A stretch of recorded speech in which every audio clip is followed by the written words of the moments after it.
All right, so good morning, everybody. Welcome to our first Bridge Street Corridor Community Meeting. My name is Dimitria Sullivan. I'm a member of the Riverdale community, and I am also a member of your select board, and I serve on this working group. Before I introduce the working groups, I'd like to take a moment to recognize a few of our elected officials that are here today. Representative McMurtry, I was just talking with him. He's right here. Thank you for coming this morning. We have Mike Podolsky from the planning board. He is here as well, and he also serves on the working group. And Chair Select Board McDonald wanted me to send his regrets. He's also from the Riverdale community. He is traveling to Washington today for business. I want to also thank the school committee. We were talking about the food that's here, how delicious it is. I want to thank the schools and the school department for allowing us to have our meeting here today and for all the goodies that are out there. The working group was appointed in November of 2022 to develop a vision and roadmap for growth and preservation of the Bridge Street corridor to the planning and present to the planning board. We will collaborate with our consultant team from Gamble & Associates, the planning board, the planning and zoning department, and the community, and then develop our recommendations for the planning board. I'd like to introduce the members. If you are here, I'm not sure how many are here. If you could just give a wave so people can recognize you. As I said, Michael Podolsky is over there, a representative from the planning board. Jim Sullivan is here. He's precinct 2 chair. Marley Dempsey, I'm not sure. Hyacinth Fallings, these are at-large members. Leah Kane, Jack Kelleher, I saw Jack was here.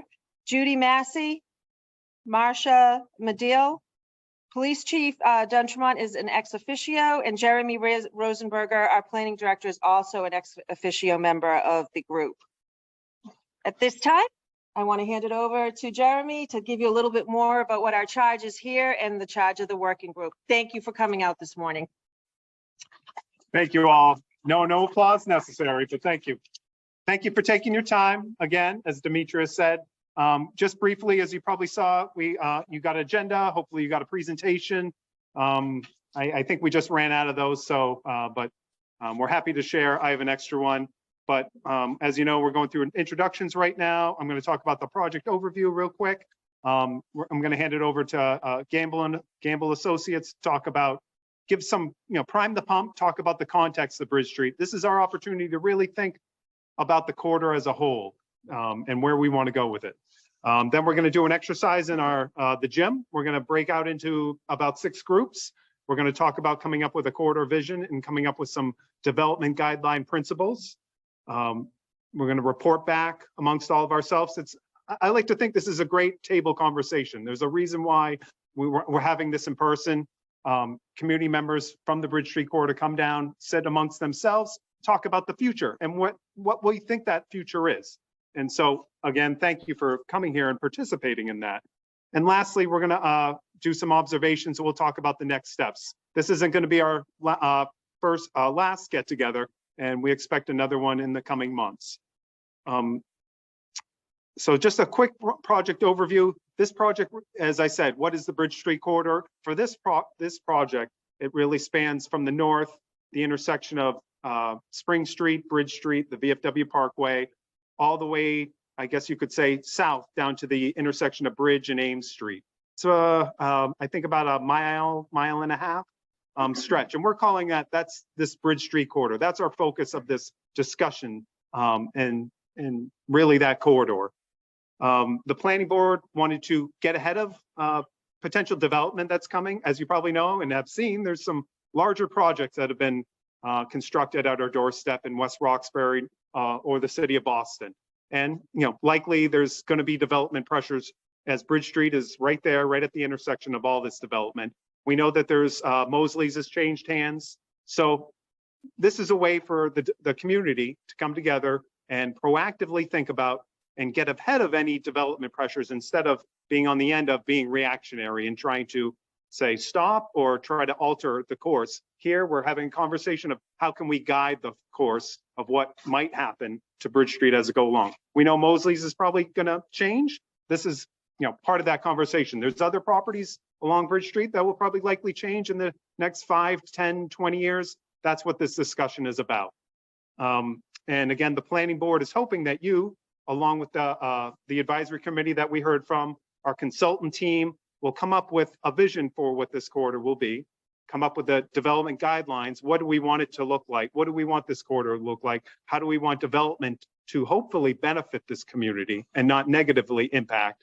And that the planning board will then consider that and determine, what are the next steps to instill this community vision?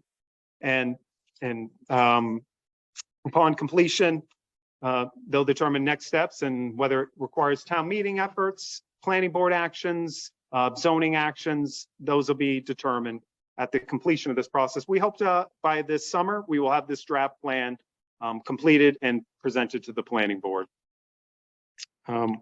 With that, I'm gonna hand it over to David Gamble. He can introduce himself, and we're gonna talk about this Bridge Street, a lot of background info, some stuff you probably know, some stuff maybe not, that will help inform the great conversations that we're about to have. Thank you.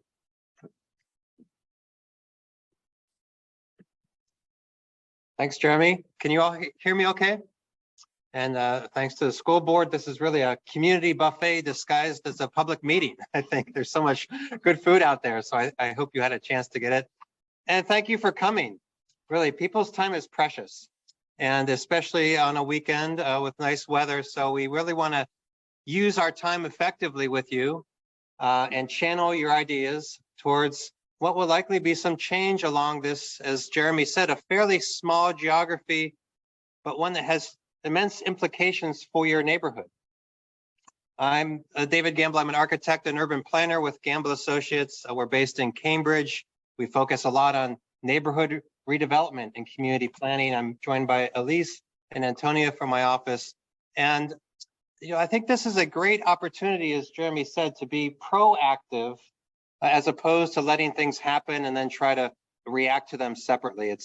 It's a demonstration of what is often a frequent lament in town and city planning, which is that ambitions come too late to try to channel or guide things as they're moving forward. The development proposals come forth, and then municipalities are struggling to catch up to that. So there's a unique opportunity right now to think long-term, and this is my ambition for this morning, is to help you think long-term about the transformation of Bridge Street. So there's evidence of infrastructure investments on the sidewalks, on the street section itself. I'm sure, as you know, that right of way between property line to property line, that's pretty much set. But how can one better channel ideas about connectivity, about open space, even new uses that might help to augment what's already there? That's really what we hope to do today. So I beg you, I guess, to think about the next generation as well as what happens today, because it is really a long-term transformation. And this will be too hard to see from a distance. I think you know your town better than we do. We have had the pleasure of working in your downtown core on some design guidelines. We help to steer community conversation about your police station site and what will, I think, really be a remarkable town green eventually. But this is really a corridor study, and I've been told that most people here affiliate with their neighborhood, maybe even more than your town. So how many of you here are from Riverdale? If you are, excellent. All right, great. You're in the right place. So let's think about what are the characteristics of this area that are assets that you want to amplify, what's working well, what are some things that one would want to try to steer over time. Again, this is a little bit hard to see, but we really want to think about especially health, connectivity, open space. Your master plan, some of you that have been involved in that, really was recommending that the town undertake these corridor studies as the next level of implementation. So it's not necessarily a 10,000 square foot vision, but how do these aspirations come down to ground in a more specific geography? And it's fascinating to us. Antonia spent half a day at your remarkable historical society. When you begin to look at what used to be here, it's rather astounding to think about Bridge Street as a recreational center, with active boathouses, a what was it? The merry-go-round. I was going to say carousel, the merry-go-round. It's hard to imagine that today when you drive past it because you don't see any evidence of that. In fact, it's even hard to see the river from a lot of places along Bridge Street, unfortunately. It's just, as a society, we had such a different relationship to the natural environment then. And people aren't necessarily going to swim in the Charles River again right away, but thinking about the civicness of that as a gateway into Riverdale is really interesting to think about. The intimate relationship between buildings and the landscape, the way in which a dance hall might have activated a place and in fact became a destination, as opposed to something that you travel through. So we haven't been here very often, but there is a strong sense that Bridge Street is a passage, not as a destination. It's a thing that people are passing through as opposed to coming to for a variety of uses. We know that the bulk of transportation is auto dependent here, that 80% of people in Dedham tend to commute by car, and 90% of that 80% is in single occupancy vehicles. Thinking longer term, how might that change? How do you facilitate other more forms of mobility that don't necessarily rely or require the car to be there? I think there'll be a lot of concern and consternation about traffic. I'd be astounded if that didn't come up 100 times this morning. How do you address that? Well, you start to think about other ways for people to get around, to get you out of the cars, to make things a little bit more walkable. This idea of a walkable neighborhood, as this place was, maybe still is in some ways, but isn't necessarily as connected as it could be. And this is, again, a little bit hard to read and plan, but this is that gateway right at the bridge. You're seeing the way in which your boathouse is connected to the river, the landscape beyond. Here, I think there's Mosley's. It's actually on this Sanborn map from it's like 1920. So we'd like this effort to try to both celebrate what used to be there and then try to overcome what some of these really significant barriers are about traffic. I don't want to diminish that. That is an issue. And these infrastructure improvements will help to address that. But what are other ways in which the town might have a better relationship to its communities? We drove here through the Parkway. It's like one of the greatest assets of the city and the region are these landscapes. But there's a pretty abrupt transition then when you get to Providence Highway and it turns into Any Place USA. It's a real travesty, honestly, that Parkway just ends and suddenly becomes, it looks like an 8-lane highway, nary a tree there. You would never walk it, although I did see a poor individual like with no other option. You know, that difference from the Parkway to that highway, this is what they call scope creep, Jeremy. We're not necessarily going to talk about that today, but that idea that infrastructure can do more than one thing, move cars, that in fact it can become beautiful, that design matters, that relationship to nature, to resiliency, to heat island effect, to a porous pavement, you know, those things make a difference longer term. So here we're floating right above Bridge Street, and then a more, from the 1975, let's say a generation, 2 generations ago, where the corridor, as many corridors happened, started to become more auto dependent, more surface parking. It has always been a pass through, even as you look at the historical image, it was always a corridor, but how can it become more of a place? That's what we would love to get out of you this morning. How do you make it? How do you envision? How might you even regulate it as a place? And what are the tools to do that? When you do get past the parking lots and you see the wetlands, I think Dedham is 18, 20% open space, which is pretty remarkable for a town. The landscape there is incredible. And we would love to try to find a way with you to make those relationships a little bit more evident, a little bit more accessible, because these are the real drivers today in planning. Access to open space, addressing more mobility demands, overcoming what is going to be a challenge, which is much of this corridor is still small scale residential. Beautiful little homes, bungalows, the scale of these buildings are wonderful, but there's also relationships to new development that might cause tensions. So if a new building comes next to a smaller building, how do you negotiate that scale? How can it be done in ways that are smart and intentional and forward-looking? So if you came for a presentation, which hopefully you didn't, we're not going to present today. It's really about harnessing thoughts and ideas and ambitions that you have. We're going to assign you to a table, actually, with others that you may not know, in order to cultivate a conversation about the future of the corridor. That's really what we're trying to achieve today. We want you to work together, as you may have in the past.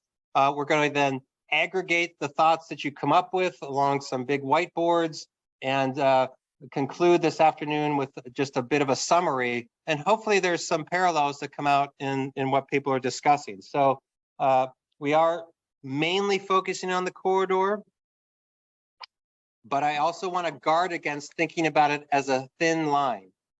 There's perpendiculars, there's neighborhoods, there's hills, there's a topography. So try to balance the thought of what can happen along the corridor and the properties along it with the idea of making connections to maybe where you live and where you work and where you shop and where you go to school. So we have a plan like this at each table. Each table has a big drawing as a place of orientation. It's a plan drawing, so you're looking straight down on it. We do have a few, here's Pine Street and at the bridge there. So use the map as a way for orientation. When you bring in the wetlands and the open space, you start to see how incredible of a landscape this actually is in relationship to the blue. North is, in this case, to the left. We did reorient the map so that it's landscape format, but I'm sure you can orient yourself. The topography, the hills up the sides actually are really fascinating.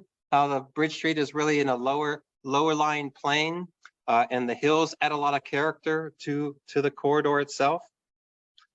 It's also about 80% impervious surface. So it's a little sad that you've got this remarkable landscape wetland resource, and adjacent to that is primarily pavement, concrete, asphalt. And what is often drives the character of these places is the existing zoning. So much of the properties along this length are non-conforming, which means that they actually predated when zoning was overlaid on top of these houses. So there was always this aspiration, I guess, mid-century to have larger homes, bigger properties, and yet the character of the corridor is so well defined by the smaller scale houses that populate its edges. It's actually one of the things that makes it more impressionable, not less. So how can new development complement the scale of what's there today? Maybe you even came today because you were concerned about that. And how could regulations and design guidelines help to arrive at a sensibility of new growth that is complementary to what you have there today? This is possible. It is like all corridors, it's a mix of uses. That's a good thing. And I don't want to confuse you too much, but we showed you mostly plan drawings. We're going to show you two sections because the dimension of the corridor is important. So here looking north at the McGolf site, which is I think about 20 acres, much of it in wetlands, but that is largely your largest open space, I would say now. I taught my daughter how to, well, I didn't teach my daughter. The instructor taught my daughter how to drive there this summer. Oops, sorry. So here we're looking north, homes on the left side, McGolf parking on the right. And if you zoom into that, so architects rely on sectional drawings. What I wanted to highlight is the right of way, the street.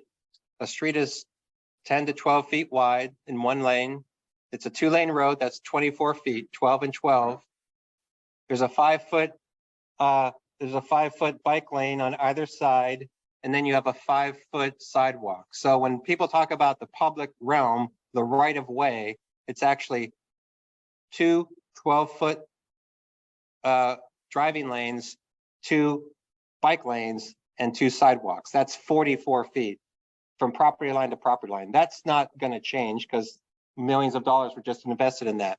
What we'd like to talk about is what happens on those edges from property lines to that property. That's where design guidelines, zoning standards can come into play. Where do buildings set back from the street, and where do they build to? Sometimes too much space. I would even say the 7-Eleven this morning might be set back too far from the street. It doesn't activate the sidewalk in any way. If that site were to be redeveloped, how might you imagine the relationship between that property and the street in ways that make it more pedestrian oriented, that might activate the street, etc. Now, still accommodate parking, but maybe it doesn't need to be between the sidewalk and the building. Maybe the parking should be somewhere else. There aren't a lot of development sites along the corridor, honestly, unless a developer were to come in and buy multiple properties and aggregate them together, but the property depths are pretty narrow. So this is a difficult problem. You don't have a lot of space, but the properties that are there, Mosley's, probably McGolf long-term, they are vulnerable to development. And we want to get out ahead of that to help direct and steer that. The other section that we drew, there is an adaptive reuse project, which I think is quite nice, in which the historical building was preserved, new development above it. So if we zoom into that, the right-of-way stays the same. I'm sorry, I see someone squinting in the back. The street section stays the same, but the relationship of that building changes as it comes up to the street edge. I would say this is a good example of a building that has a better relationship to the public realm. And if you zoom into that a little bit more. So a lot of urban design is about the space between things. And then lastly, when we were, I think, talking to the committee, the steering committee the first time, it was a rather rainy day. This is not the best image of the corridor, but it is one that probably most people think about, which is an absence of trees, a lot of utilities, disregard the weather, but it doesn't necessarily seem like a place that you want to hang out in for very long. But the precedent image in the upper left-hand corner is an active corridor, is a pedestrian-oriented space, does have great signage. It could be downtown Dedham in some ways. So how does one imagine that character, and what do we have to do to help the corridor become more of that? The best way to deal with traffic is to provide other ways to get around. Simply expanding lanes, adding more parking is what's called induced demand. It makes it worse. So how do we begin to think about issues of traffic and circulation, but in ways that reconcile the problems that have been created? So with that, we're going to spend the rest of the time listening, as we should as consultants. So we're going to, before you get up, I'll answer questions in a second. We're going to break out, I think in your agendas, there is a number. On the bottom right, you should have should say group 1 through 6. We might have even gone up to 8. So we have tables in the gym that actually have a nice little table card that says that group number. So that's how you know which friends and community members you're going to be sitting with. Yeah, so we're trying to mix you up so you don't sit with your friends. We want you to, well, not sit with your enemies, but we want you to meet people you may not know. There's a map. We're going to let you talk for about 45 minutes or so. We're going to try to aggregate the thoughts. And here's what your assignment is. We're in a school. Here's your exercise. No homework. What is your vision for the corridor? Okay. What would you imagine? What would you like to say about this corridor in the future? That's the first assignment. And we want you as a table to try to come to some consensus, maybe in a sentence, in a single sentence. Your vision for the Bridge Street corridor is this. That's the first thing we want you to try to do. If there's disagreement in the table, great. Make a note of that too. But the second thing that we want you to do is to identify principles that would allow people to evaluate different options. We're going to come back in a few months with some interpretation of what we heard this morning. So we want you to articulate some principles that might guide new development. Can anyone think of what a possible principle might be? Is anyone bold enough to? Yes. The proliferation of homes on sidewalks, on tractors, speeding, scooters. You noticed that? Okay, yeah. Look, that's unfortunate. I don't know how that can happen actually. So let me spin that positively. Okay, that's a critique. So a principle might be ensure that changes over the corridor allow for a range of abilities. Okay, spin it into the positive. Okay. Another thought, sir?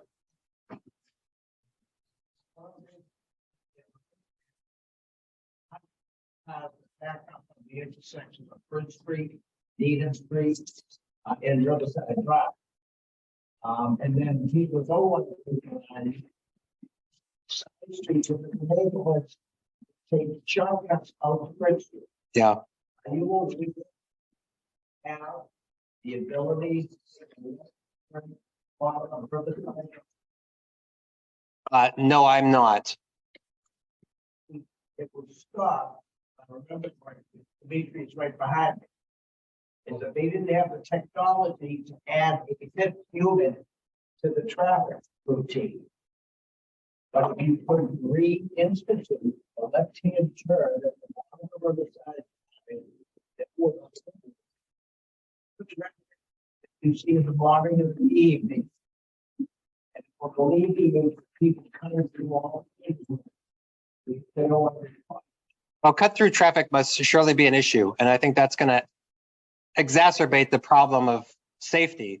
But again, I would ask you to, let's pull back from like a specific recommendation of a street intersection and think, let's set up a planning principle that would ensure that over time, maybe traffic cut through doesn't happen. So let's think about a way to articulate that. That's, yeah. Yes, sir. Yeah. So I have a question about some of the infrastructure that's been that millions of dollars have been put into. Thinking about like the sidewalks and some of the bike lanes and streets. So I think you mentioned that before. Talking because of the land could maximize it, making sure both sides be a plausible.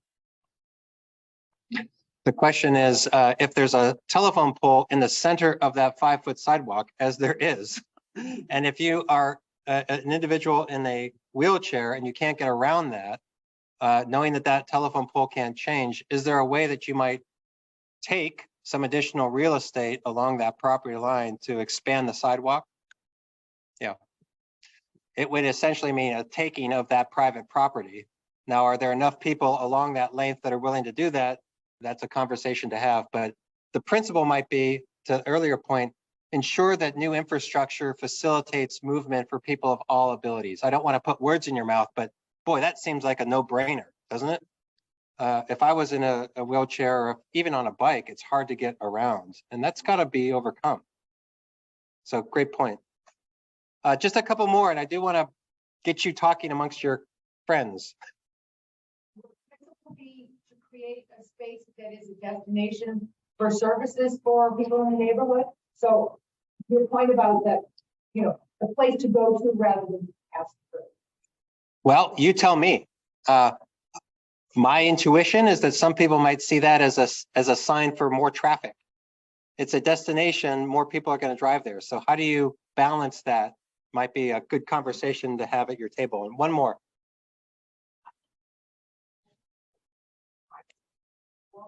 I've never seen any bike lanes that are only one part on one side.